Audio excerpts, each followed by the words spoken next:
Pri vì hi vọt châu tự nhiên nơiក្នុងខេត្តកោះកុងណាអានេះស្ថិតនៅក្នុងឃុំសំទោសក្នុងស្ថិតក្នុងរដ្ឋបាលសង្កាត់ស្មាច់មានជ័យហើយក៏ជាភូមិនៅក្នុងស្មាច់មានជ័យដែរតែភូមិនេះជាភូមិ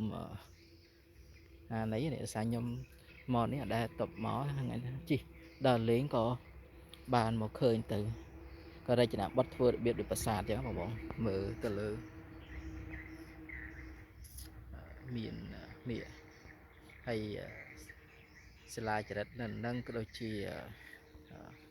និយាយទៅរចនាបថធ្វើរបៀបដូចរបស់បុរាណភាសាស្នឹមអីកាន់អញ្ចឹងទៅអាចយើងមកហើយជុំវិញសុទ្ធតែជាកន្លែងដាក់ធាតុណាមានអ្នកខ្លះគេ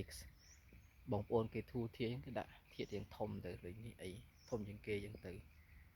ចិត្តដីកន្លែងដាក់ធាតុអីណាខ្ញុំដើរលេងដល់ពេលលេងក៏ចូលមកក្នុងវត្តទៅឃើញមានដើមអំពិលដើមអីចឹងណាតែនៅកោះកុងនេះដូចជាអត់ងាយមានទេមានតូចដើមអំពិលបើដើមធំនេះអត់មានទេខ្ញុំជិះមើលប្រហែលនេះដូចអត់ជួបប្រទេសតែដើមតូចណាហើយតកតងនឹងព្រះវិហារនេះវិញគឺធ្វើបែបរចនាបថបែបបុរាណណាបងមើលនេះថ្លងទ្វារមួយជាមួយខ្ញុំដើរបង្ហាញទៅមើលខាងមុខដើមស្ដៅ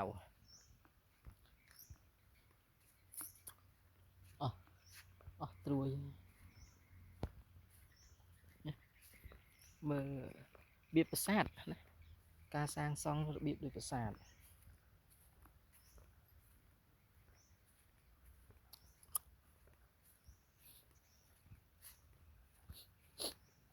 ចាក់ដល់លំហែអារម្មណ៍លំហែប្រាណនេះវត្តពោធិញ្ញាណខ្ញុំស្រឡាញ់វត្តពោធិញ្ញាណ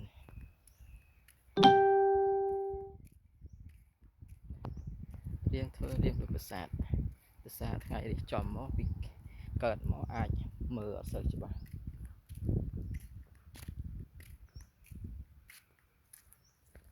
តែស្ទាយធ្វើដូចប្រាសាទអញ្ចឹងណាខ្ញុំអត់បានដើរមកជុំវិញទេដោយសារខ្ញុំដើរចប់ម្ដងហើយតែគាត់ថារូបរាងនិងរចនាបថធ្វើរបៀបប្រាសាទហើយភាសាស្នឹមដោះកាន់នៅលើនឹងទៅអាចថារបស់ចាស់បុរាណអញ្ចឹងណាតែខ្ញុំមិនដឹងថាប្រវត្តិមិនដែរព្រោះមើលអត់មានកន្លែងណាដែលដាក់ថាកសាងពីឆ្នាំណាទេគាត់ថាវត្តនេះធំទីធ្លាធំហើយកសាងបានច្រើនចឹងវីដេអូរបស់ខ្ញុំចែកលេខជូនបងប្អូនទស្សនាកំសាន្តតែប៉ុណ្្នឹងទេអរគុណច្រើនជម្រាបលា